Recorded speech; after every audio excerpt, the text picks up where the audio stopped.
Hari Jumat nih, saatnya dengerin podcast Sahabat Harbun.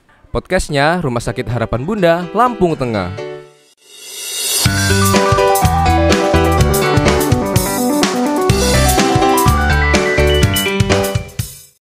Halo Sahabat Harbun.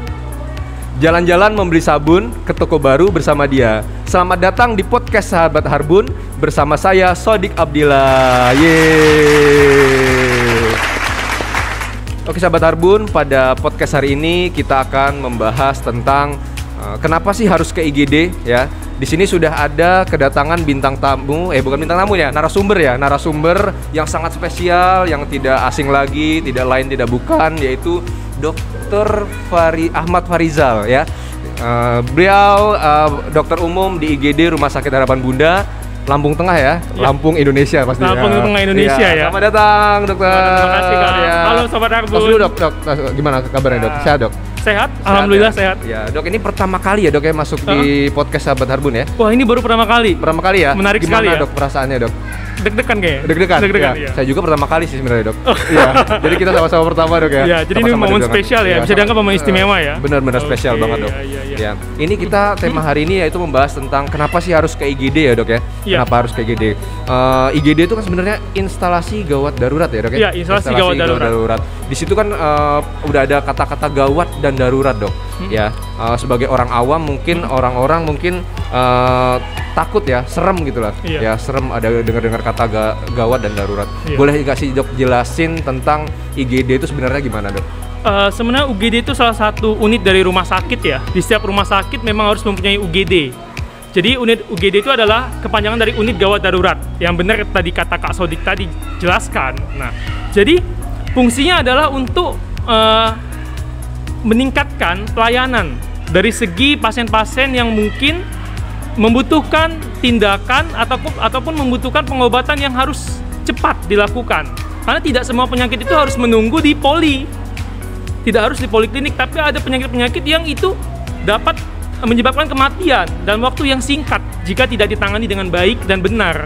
Maka itu hadirlah namanya UGD, unit gawat darurat, sebagai layanan masyarakat untuk mendapatkan pelayanan kesehatan yang cepat, pelayanan kesehatan yang tepat, dan juga meminimalisir angka kematian dan juga angka kesakitan seseorang. Seperti itu. Baik, tadi kan dikatakan nggak semua orang bisa ke poli dulu ya. Kan poli juga terbatas waktunya, nggak mungkin 24 jam karena IGD itu biasanya pastinya 24 jam ya dok ya.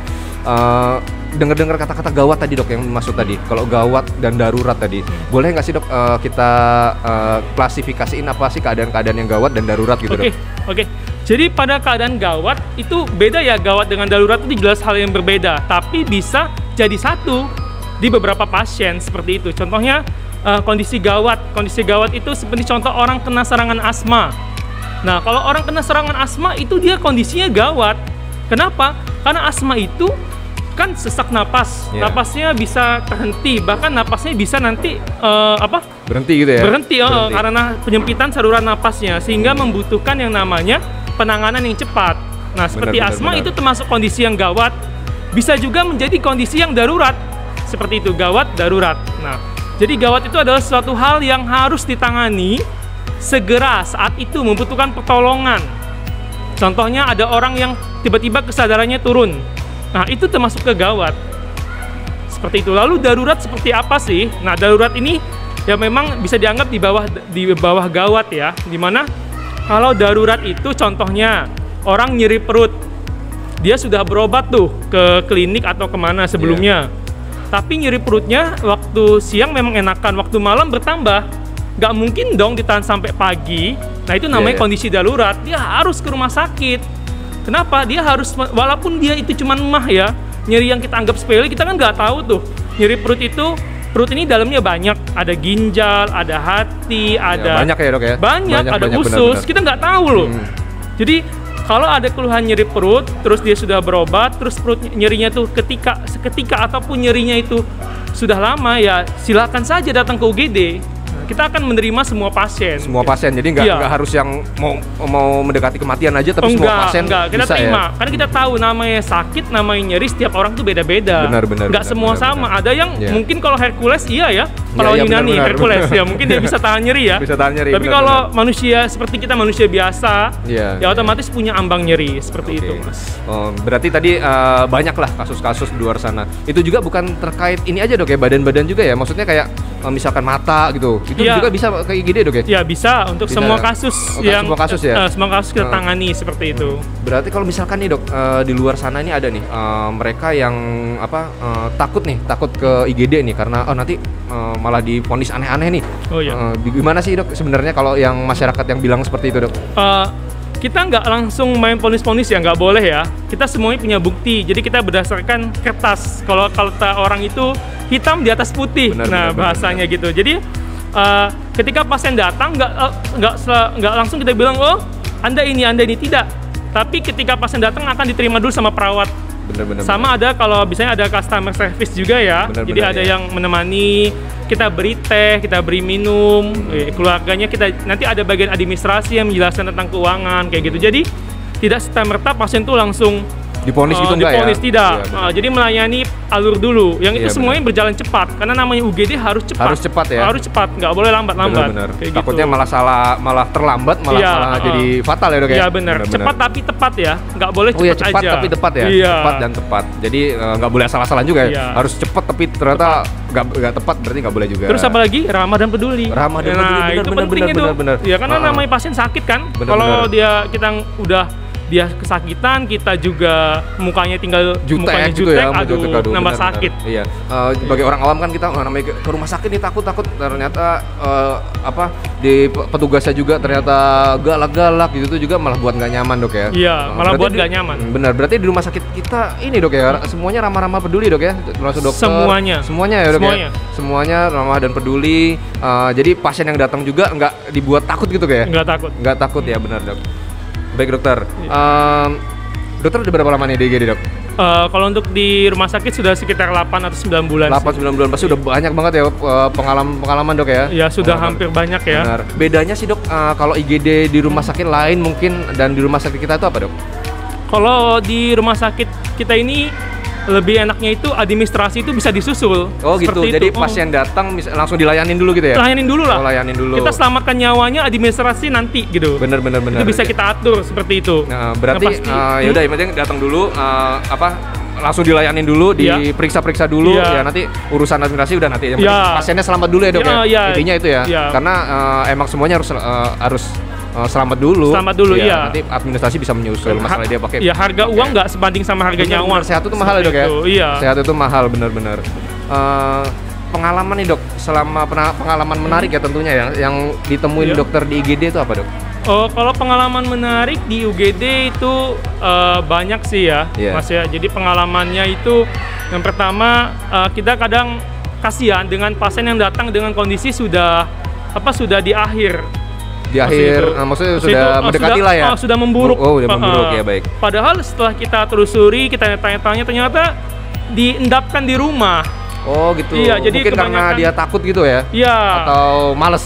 Dia kayaknya sih keluarganya lebih ke arah takut ya, Oh, atau takut, dari segi pasien benar-benar. juga yang memang Iya. takut nanti katanya dioperasi, Iya. takut katanya disuntik, takut banyak hal takut-takut yang bukan menjadi penyembuh si pasien, Oh, tapi iya, malah benar-benar. takut itu bisa memperburuk kondisi pasien, kayak gitu sih Mas Sodik. Iya.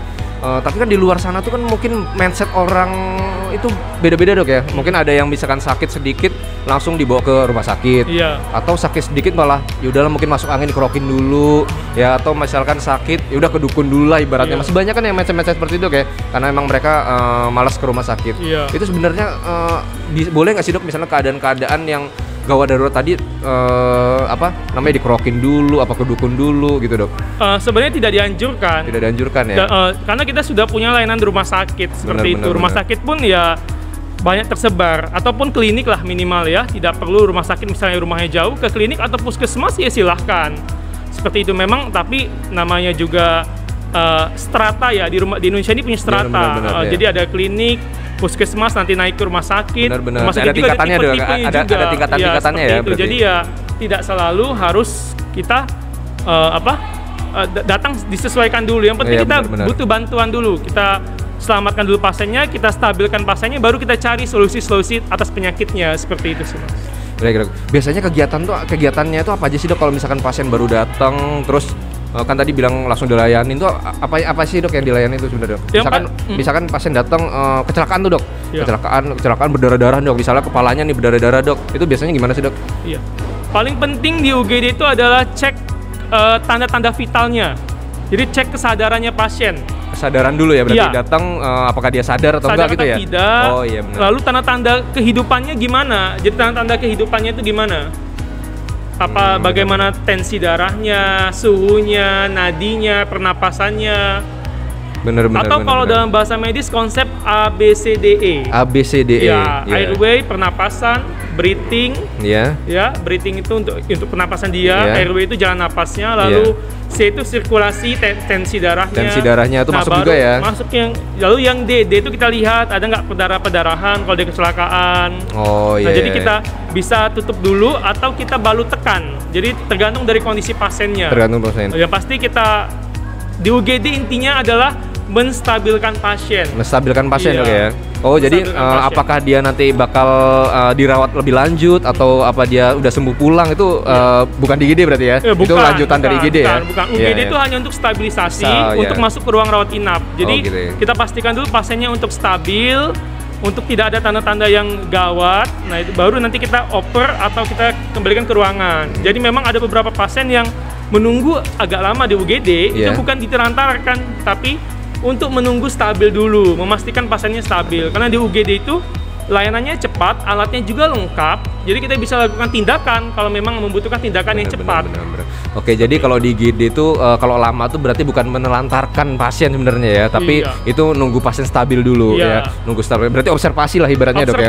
Observasi nanti apakah dia mau kerawat inap ataukah dia udah sembuh boleh pulang atau bisa rujuk juga berarti ya? Bisa rujuk ya. Rujuk tuh biasanya yang levelnya lebih baik ya berarti.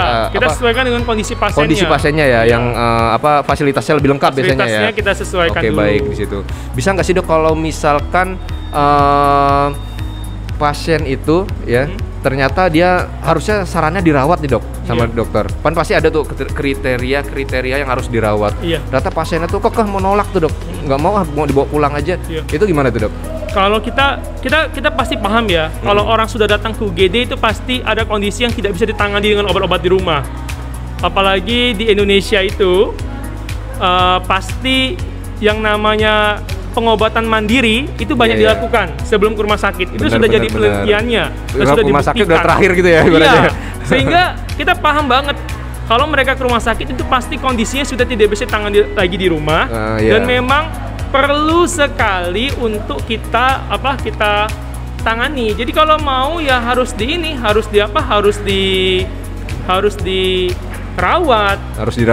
benar-benar harus dirawat ke datang ke UGD. Mereka punya alasan apa untuk tidak dirawat seperti itu. Kalau memang keluarga pasien benar-benar tidak mau dirawat, kita tetap menghargai hak pasien. Jadi pasien itu mempunyai hak otonomi, yaitu memilih diri mereka sendiri, hak mereka sendiri. Jadi kita hanya membuat surat pernyataan saja sih. Dengan segala resiko udah ditanggung oleh pasien seperti itu. Tapi tetap kita akan bujuk lagi, kita coba lagi untuk dirawat seperti itu, karena kita yang tahu kondisi pasien seperti itu. Kalau pasien kan tidak tahu sih, apalagi keluarganya hanya menerima saja. Makanya kita kasihkan informasi, kita berikan ilmunya, lalu barulah pasien boleh memakai hak autonominya ya. Hak pasien untuk memilih suatu pengobatan itu silakan, itu kita serahkan kepada pasien. Tetap keputusan ada di pasien berarti. Kita sebagai kita hanya pelayanan jasa. Dokter, perawat semuanya hanya menyampaikan keadaan yang sebenarnya ya. Oke, dok, kita cheers dulu, dok. Oke. Ini biar nyata ini sebenarnya ada airnya nih, dok. Ada airnya. Oh ya. Punya saya udah habis, dok. Ini sponsori oleh Sahabat Harbun nih. Nanti bisa beli di Bunda Isomat ya. Kalau Sahabat Harbun yang mau beli ya. Tebel ya ini ya. Tebel ini, dok. Bagus nih, dok. Nanti boleh minta satu, dok, sama ini ya. Sama tim ya. Minum kopi bagus. Nanti bisa satu dikasih kok, dok. Oh, dikasih gratis. Iya. Oke. Kita juga selain ada ini sama nih, dok, kaos juga nih. Sahabat Harbun juga ya. Sahabat Harbun. Sahabat Harbun banyak nih warna, variannya banyak, dok. Ada yang merah, ada yang biru. Bisa dipakai ke pantai nih. Bisa, dok. Dipakai ke pantai. Ke pantai, ke mall juga boleh, dok. Ada diskon nggak di pantai? diskon patainya apa apa kaosnya dok? Kalau kaosnya nanti ada diskon sih kayaknya dok. Diskonnya ada ya? Diskon dok, tenang aja. Apalagi buat dokter sih. Oke. Wah, suka Dokter kalau emang, kayak gitu. dokter emang cita-citanya dulu mau jadi dokter ya dok ya? Awalnya panjang sih perjalanannya. Panjang? Iya. Tapi emang ini pengen jadi dokter apa? Sebenarnya Apa pengen disuruh orang tua nih Melan? Kalau melihat ini sih, pertama melihat gaya ya, melihat gaya dari, maksudnya itu seorang dokter itu kan tujuannya mulia. Oh benar-benar. Tujuannya mulia, jadi mereka ya membantu untuk membuat orang kembali sehat atau kembali pulih. Nah itu menurut saya bisa menjadi salah satu passion pekerjaan profesi seperti itu. Tapi emang ini apa orang tua emang nyuruh ke dokter atau emang dikasih pilihan gak sih maksudnya dulu? Kalau orang tua cenderung orang yang terbuka. Oh, terbuka. Jadi asalkan anaknya itu kerjanya yang benar dan halal, orang tua dukung aja ya. Itu keluarga mendukung seperti dukung itu. Aja benar-benar. Ya jadi sekarang udah masuk di dunia kedokteran ya, berarti cita-cita yang dulu udah terpenuhi dong ya. Sudah terpenuhi. Sudah terpenuhi. Berarti udah ya dibilang nggak pengen cari cita-cita lain lagi loh udah udah jadi dokter kan ya. Mungkin menambah ya. Ya, jadi maksudnya itu menambah kefokusan ke dunia kedokteran, mulai menggali lagi dunia kedokteran, belajar lagi sehingga pasien semakin lebih terlayani dengan tepat. Baik, benar-benar. Dengan update ilmu yang baik dan kesehatannya bisa makin meningkat. Mungkin itu tugas selanjutnya ya. Iya, karena ilmu kedokteran terus update terus juga dok ya. Iya, jadi harus selalu update. Benar. Dokter emang rencana mau jadi ngelanjut spesialis apa gitu nggak? Ya kalau nanti Allah kasih rezeki ya. Allah kasih rezeki ya. Sekarang kan fokus dulu dok ya. Ya kita fokus dulu. Kalau memang Allah kasih rezeki ya Insya Allah akan dilanjutkan seperti itu. Iya. Kita berusaha untuk lanjut. Oh ya dokter ini bawa alat apa ini dok ya? Oh ya.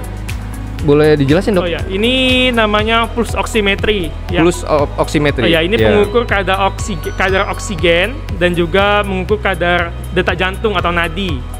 Oh ya. Penting nih dok ya sebenarnya ya? Penting ini. Oh, penting. Sempat viral loh di bulan Juli ya. Karena waktu gelombang COVID itu ya, COVID gelombang susulan gelombang kedua tuh ya? Ya semua orang hampir punya. Ini bagus sekali bisa dipakai. Tapi hati-hati karena walaupun dia banyak terjual dengan harga yang murah tapi lihat kualitasnya. Oh gitu. Iya. Jadi kadang-kadang nggak akurat gitu dok ya? Nggak akurat seperti itu. Oh di situ nanti dilihat kadar oksigennya berarti dok ya? Ya, dia bisa ngelihat kadar oksigen. Mudah, cukup tempelkan di tangan saja. Oh gitu, baik.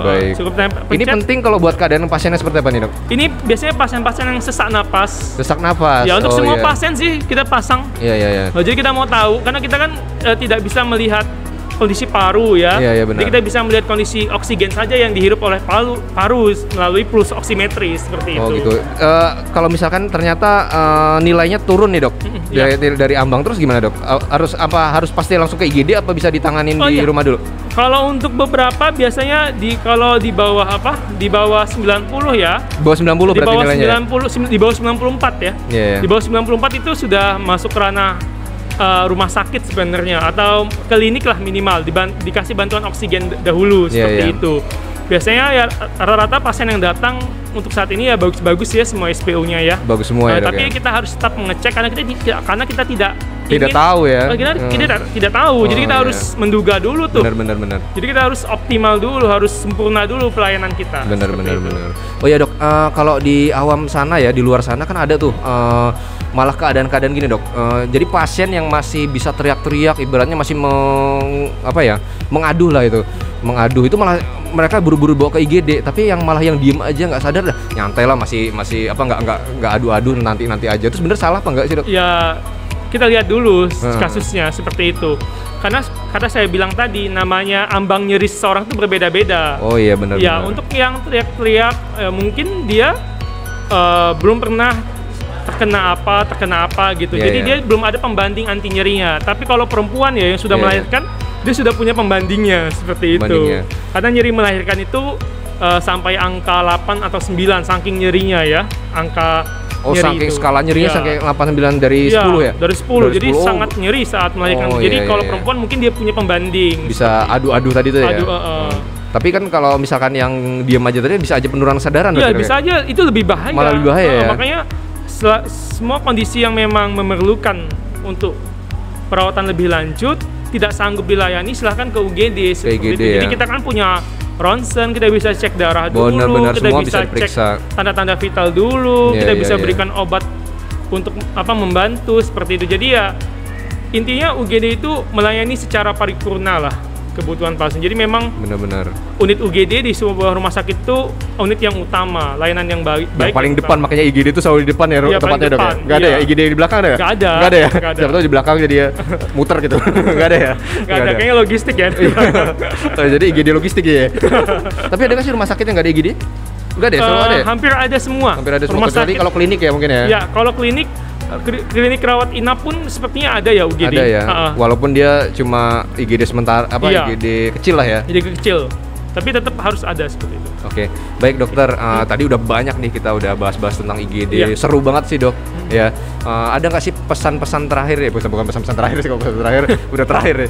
Pesan closing statement lah ibaratnya ya, buat masyarakat sekitar Rumah Sakit Harapan Bunda, sekitar Lampung Tengah atau sekitar Lampung atau sekitar Indonesia lah, Iya. ya, yang menonton video ini, yang harus bawa IGD itu seperti apa dok? Pesan-pesannya? Kalau pesan saya sih jangan takut untuk datang ke rumah sakit seperti itu, jangan ditahan-tahan. Jadi kalau semakin kita tidak tahu, maka bisa jadi penyakit itu semakin membahaya bagi diri kita. Lebih baik periksakan sedini mungkin, tahu lebih dini mungkin, dan mungkin kita obati sejak dini. Oh, benar, sehingga benar, progres penyakitnya tidak parah atau tidak membuat kerusakan yang berlebih ke tubuh si pasien. Seperti itu pesan saya. Iya, benar. Bagus sekali closing statement dari dokter. Dokter, ini waktunya sudah lama. Ya. Boleh mungkin masih banyak yang penasaran nih dok. Mungkin nanti ada yang mau DM ke dokter. Oh, iya. Ya, boleh sebutin nggak Instagramnya dok? Oh, nanti iya. kita cantumin di bawah nih Oh Instagramnya. ya, untuk Instagramnya ada ya. Apa, Dok? Silakan Apa? @saldrus di bawah ini ya. Boleh nanti Saldrus. kalau mau tanya-tanya silahkan. Ada yang ya. kepo-kepo juga. Iya, kepo-kepo. Boleh ya. Ya. Dokter nggak nanya Instagram saya. Sebetulnya ada yang tanya juga loh. Iya ya.